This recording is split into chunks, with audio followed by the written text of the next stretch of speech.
2 साल पहले एक फिल्म बनी पद्मावती। लोगों ने अपने घर भर लिए।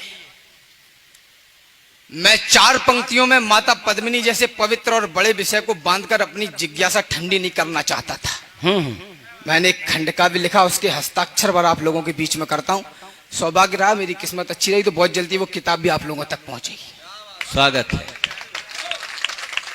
दृश्य सिर्फ इतना कि रावल रतन सिंह को दिल्ली से छुड़ा के ले जाया गया है चित्तौड़, और गोरा और बादल दिल्ली में बलिदान हुए हैं। बस यहीं से कविता शुरू करता हूं। स्वागत कि रतन सिंह आजाद हुए तो खिलजी खिसियाया था।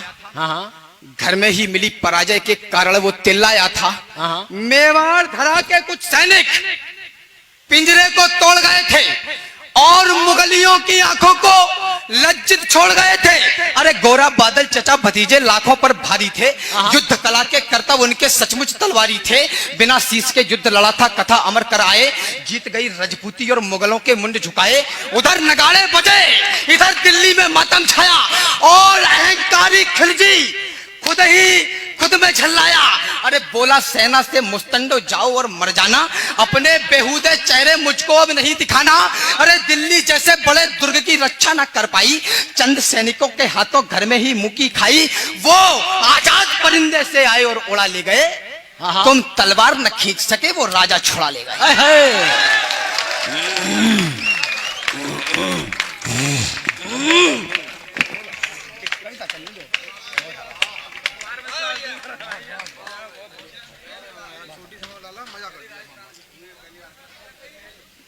तुम तलवार न खींच सके वो राजा छुड़ा ले गए।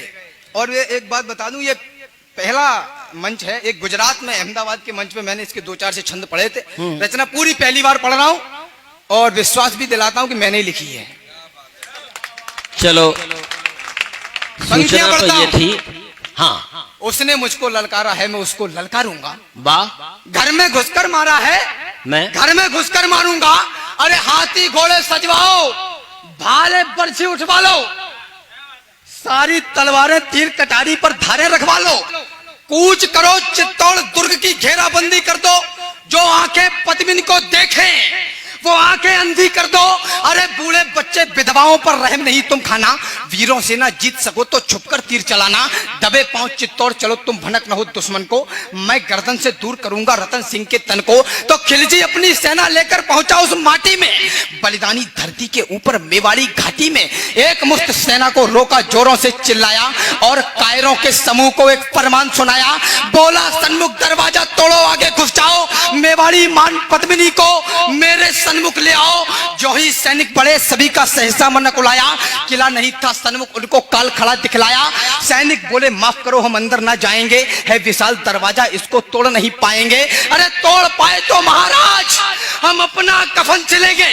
किले के अंदर सोए हुए मेवाड़ी सिंह मिलेंगे और सोए शेर जगेंगे तो फिर सबकी रूह हिलेगी। कितनी भी तेज भाग लेना पर दिल्ली नहीं मिलेगी। वक्त अभी झुकने का है, मेरे आका झुक जाओ। सबकी खैर चाहते हो तो बाहर ही रुक जाओ। बहुत अच्छे। वक्त अभी झुकने का है, मेरे आका झुक जाओ। सबकी खैर चाहते हो तो बाहर ही रुक जाओ। तो चित्तौड़ दुर्ग दुर्गों का राजा, पर्वत सी ऊंचाई। वाह, दादा समर्पित करता हूं आपको। स्वागत।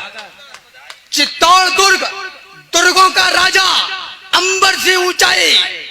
पैदल घूमो तो उम्र गुजर जाए, इतनी लंबाई। लंबाई से भी विशाल थी रावल की प्रभुताई। प्रभुताई से बहुत कठिन थी पद्मिनी की ठकुराई। ठकुराई के आगे खिलजी विवश दिखाई पड़ता। किला बेच लेने वाली वह नित्य नीतियां करता, किंतु किले की उस दृढ़ता का वाह वाह क्या कहना। 8 माह तक रेत छानती रही मुगलिया सेना। जिंदाबाद।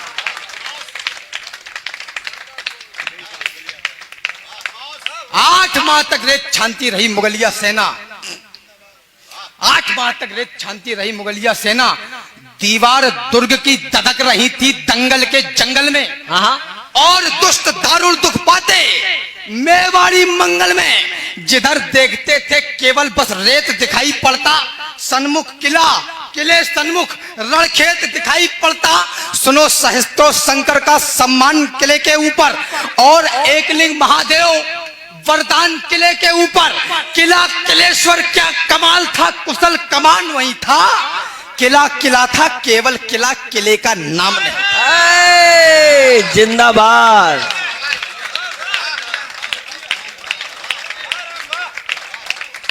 किला बढ़िया। किला था, केवल किला किले का नाम नहीं था। तो गुप्तचरों ने देखा और राणा रावल से बोले, हाँ हाँ, पहले सांस संभाली और फिर धीरे से मुंह खोले, बोले हुकुम, किले के बाहर काले घन छाए हैं। हाँ हाँ, खिलजी के कायर सियार द्वारे तक चढ़ाए हैं। खिलजी की सारी सेना है थोड़ी दूर किले से। हाँ। उस रोज खबरिये रतन सिंह के उतरी नहीं गले से। हाँ। थे महान बलवान, किंतु दिल में खलबली मची थी। उस दिन रावल को सचमुच गोरा की कमी खली थी। हाँ। ऐसा नहीं कि सूर्य चमकना अपना छोड़ गए थे। हाँ, एक आरोप लगा इतिहास में कि दाना पानी बंद कर दिया, जब दाना पानी खत्म हो गया तो लड़ने के लिए आए। हाँ, मैं उन इतिहासकारों के सामने एक प्रश्न खड़ा करता हूं।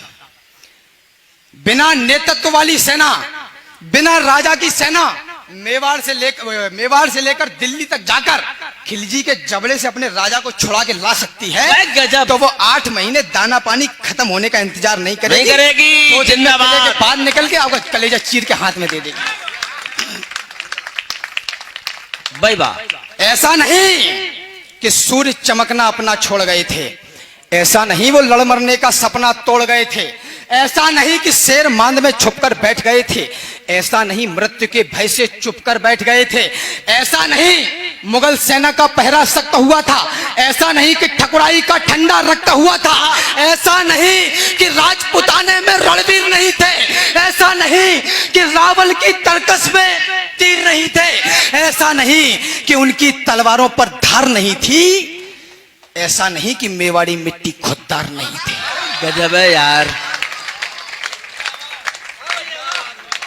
ऐसा नहीं कि मेवाड़ी मिट्टी खुददार नहीं थी। तर्क देता हूं, केवल एक यही भय था जो उनको रोक रहा था। हाँ हाँ, दादा सुनना, स्वागत।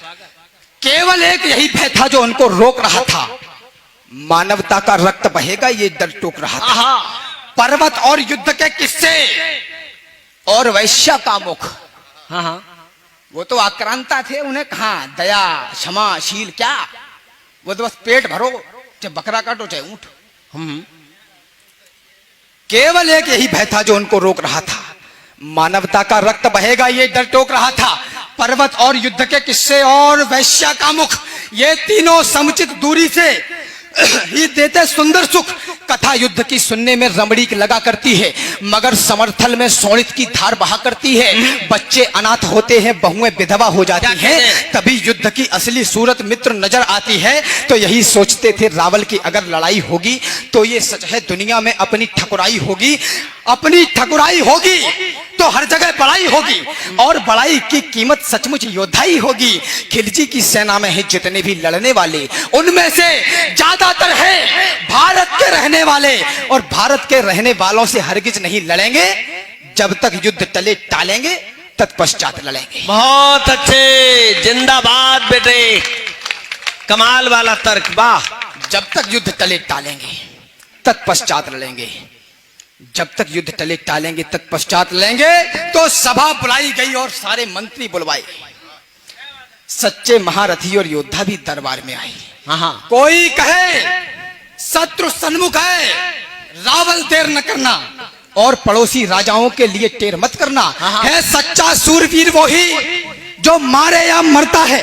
कितने भी स्वर्ण सिंह घेरे पर सिंह नहीं डरता है, कितने भी स्वर्ण सिंह घेरे पर सिंह नहीं डरता है। कोई बोला महाराज आदेश करो तो कर दें, एक बार फिर मुगलों में रजपूती लोहा भर दें। मौत वो नहीं, मृत्यु वो नहीं जो हमको अपने संग लेकर जाए, मृत्यु वो नहीं जो शरीर से प्राण अलग कर जाए, मृत्यु वो नहीं जो भय का कोई उन्माद उठाए, मृत्यु वो नहीं जो जीवन जीने में आड़े आए, मृत्यु वही जब हम विपरीत परिस्थिति से डर जाएं, मृत्यु तभी जब कहीं हमारा स्वाभिमान मर जाए। राजन क्षमा, मगर कहता हूं कौन मृत्यु होती है? शत्रु अगर ललकारे तो बस मौन मृत्यु होती है। और योद्धा की तलवार समर में चमत्कार करती है, तो मौत खड़ी होकर फिर उसका इंतजार करती है। रावल बोले, चट्टानी योद्धाओं शस्त्र संभालो, करो भुजाली गर्म और फिर दोहरी धार लगा लो। माना दुश्मन अधिक हो और हम सब संख्या में कम हैं, किंतु विजय या वीर गति चुन लेने में क्या गम है। चलो खिलजियों की अंतिम अरदास मिटाकर आए, चलो समर में योद्धाई की आग लगाकर आए, चलो समंदर में चलकर तूफानों से टकराएं, चलो उन्हें योद्धाई वाला खेल खिलाकर आए, चलो बता दें युद्ध उन्हें कैसे जीते जाते हैं। 7 लाख से कुछ हजार किस दम पर टकराते हैं, 7 लाख से कुछ हजार किस दम पर टकराते हैं। तो आज पुकारा मातृभूमि ने आज दिवस आया है, आज कृपा है महाकाल की क्या अद्भुत माया है। आज पुकारा मातृभूमि ने आज दिवस आया है, आज कृपा है महाकाल की क्या अद्भुत माया है। अरे आज देवगण हर्षित होकर हमको देख रहे हैं और स्वर्ग से सुमन हमारे ऊपर फेंक रहे हैं। आज कालिका और दुर्गा का आशीर्वाद मिला है, जन्मभूमि की रक्षा वाला आज प्रसाद मिला है। इन कृपा सुमन और आशीषों को व्यर्थ न जाने देना, जीते जी तुम स्वाभिमान पर आंच न आने देना। याद रहे जीते जी दुश्मन अंदर ना घुस पाए और प्रतिष्ठित आन बान पर दाग नहीं लग पाए। याद रहे कि उस योद्धा का मान हुआ करता है जो मातृभूमि की रक्षा में बलिदान हुआ करता है। अरे विजय अगर हो तो ऐसी कि अंबर पुष्प गिराए और वीर गति हो तो ऐसी इतिहास अमर हो जाए। विजय वीर गति हो तो ऐसी इतिहास अमर हो जाए। पहले कफन बांध लो सर पे, फिर भगवा बंधवाओ। बढ़िया। पहले कफन बांध लो सर पे, फिर भगवा बंधवाओ। इस जीवन की महाकाल को अंतिम भेंट चढ़ाओ।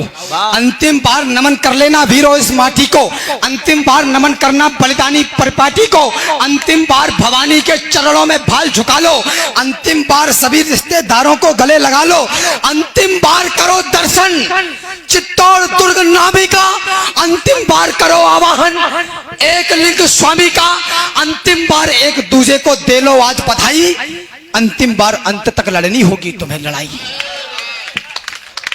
सब कुछ सब कुछ सब कुछ सब कुछ अंत हुआ था पर उसको अनंत कर डाला। पाषाणी पतझड़ को झटके में बसंत कर डाला। मेवाड़ी दल संख्या में कम किंतु हौसले बागी, एक तरफ से लगन सभी को वीर गति की लागी। पुरुषों ने तो कफन और केसरिया संग बधाया, इधर रानियों ने भी सुंदर जौहर कुंड बनाया। ठाकुर ठाकुरानी पाषाणी सीमा लांग रहे थे, एक दूसरे से मरने की आज्ञा मांग रहे थे। बहुत अच्छे।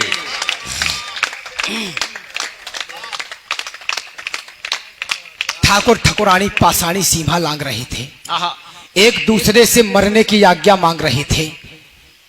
तो योद्धाओं ने शस्त्र संभाले, जीन धरी घोड़ों पर। बलिदान की पराकाष्ठा क्या हो सकती है। स्वागत। योद्धाओं ने शस्त्र संभाले, जीन धरी घोड़ों पर, माथे पर माटी लगवाकर हुई होड़ हो। योद्धाओं ने शस्त्र संभाले, जीन धरी घोड़ों पे, माथे पर माटी लगवाकर हुई होड़। होड़ों से होड़ लग गई सबसे पहले दुश्मन, होड़ लग गई सबसे पहले। जाकर कौन मरेगा, सबसे पहले रक्त तिलक मिट्टी का कौन करेगा, सबसे पहले दुश्मन दल में जाकर कौन नचेगा, सबसे पहले खिलजी की छाती पर कौन नचेगा, सबसे पहले मातृभूमि का कौन दुलार करेगा, सबसे पहले मातृभूमि का कौन दुलार करेगा, सबसे पहले मातृभूमि का कौन श्रृंगार करेगा। तो केवल मैं गूंज रही थी, हम तुम शब्द नहीं था, सबने ही ओंकार भरी थी, कोई निशब्द नहीं था। सारे महारथी और योद्धा पैदल घोड़े वाले, कुछ तो केवल 13-14 के प्यारे मत वाले, कुछ की दाढ़ी बड़ी हुई थी पर तलवार लिए थे, बढ़ती उम्र दिखती थी पर मूंछ पे धार दिए थे, कुछ तो पहले से घायल थे लेकिन खड़े हुए थे, मातृभूमि की रक्षा में मरने को अड़े हुए थे। जिंदाबाद है।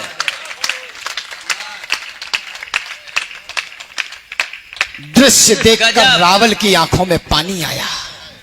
ज्ञान चाहता हूं, दृश्य दृश्य देखकर रावल की आंखों में पानी आया। बहुत प्रयास किया तब जाकर शब्द कोई मिल पाया। द्रवित हृदय और गर्वित स्वर से फूटे शब्द पुहारे, जैसे कोई पिता पुत्र को अंतिम बार पुकारे। जैसे खुद भगवान भक्ति पर मनहारे, ऐसे रावल खड़े हुए थे अपनी बाह पसारे। अरे जिंदाबाद है यार, लूट लिया। योद्धाओं, भाई वाह, अभिनंदन, कमाल, जय जयकार हो। जैसे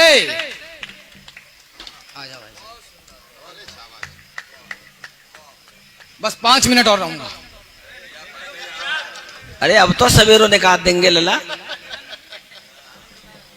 जैसे खुद भगवान भक्ति पर मनहारे, आहा, ऐसे रावल खड़े हुए थे अपनी बाह पसारे। योद्धाओं, तुम ही हो गौरव गान बचाने वाले। आहा, तुम ही हो मेवाड़ वंश का मान बचाने वाले। तुम ही हो रानी पद्मिनी की आन बचाने वाले। हाय हाय। तुम ही भरत वंश का हो अभिमान बचाने वाले। बढ़िया। तुम ही सत्य सनातन का यशगान बचाने वाले। नमन तुम्हें है पूरा हिंदुस्तान। जिंदाबाद। और ये हिंदुस्तान का ही राजा कर सकता है अपने सैनिकों के सामने। नमन तुम्हें है पूरा हिंदुस्तान बचाने वाले। तो राजपूत बोले, राजन इसका अभिमान नहीं है। आहा, राजपूत बोले, राजन इसका अभिमान नहीं है, ये दायित्व तो हमारा है, कोई ऐसा नहीं है। अरे मातृभूमि है माई, तो माई के लिए लड़ेंगे। जिसमें खेले हैं उस अंगनाई के लिए लड़ेंगे। सत्य सनातनता की ऊंचाई के लिए लड़ेंगे। अटल राष्ट्र भारत की प्रभुताई के लिए लड़ेंगे। अरे किसी और के लिए नहीं, भाई के लिए लड़ेंगे। जग में भरत वंश की ठकुराई के लिए लड़ेंगे। क्या कहना है? कल का सूरज चढ़ते ही आरंभ कीजिए राजन, एक लिंग की शपथ, युद्ध प्रारंभ कीजिए राजन। कल का सूरज देखेगा इन दिल वालों का जलवा, लाखों से लड़ने वाले माँ के लालों का जलवा। कल का सूरज अंत दिवस, कल का रण उत्सव होगा, तलवारें नंगी नाचेंगी। भीषण उत्सव होगा, कल यदि काल स्वयं आया तो उससे ताल भरेंगे। इस माटी के लाल रंग को गाढ़ा लाल करेंगे।